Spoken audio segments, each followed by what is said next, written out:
So hello guys, my name is Rutvik and I am the instructor of this course. And here we are going to discuss our chapter 1, right?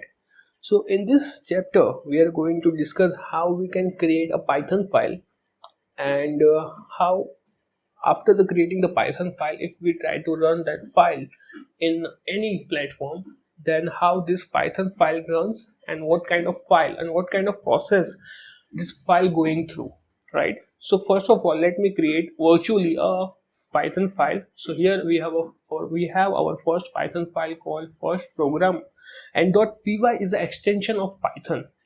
.py is represent that we are working with a Python file, right? So here we have our Python file, and let me try to compile it. So after the compile of this file, we have got another file. It is called as a .pyc file. So this file contains 01 bits, and also you can represent this file as a bytecode file, right? Okay, so what is a Python file and what is a bytecode file? Why we need a bytecode file? Bytecode file. What is the need of bytecode file? Bytecode file, right? So first of all, a Python file is a human readable, and it is read by human. It is not reading by. It is not machine cannot able to read that file, right?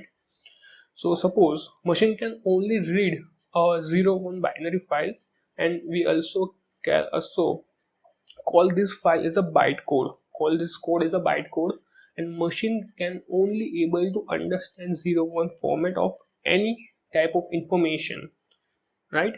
So as you can see here, now let me discuss the structure that is created when we try to run any particular file. So here we are creating a file called file.py, and this file is going through a structure is a loop structure that called as if the file is not created after running, then we are going to create that file, the bytecode file, and after that it will be created our output according to our file, right? And if this file is already created, then we are going to check the timestamp between a bytecode file and our original file.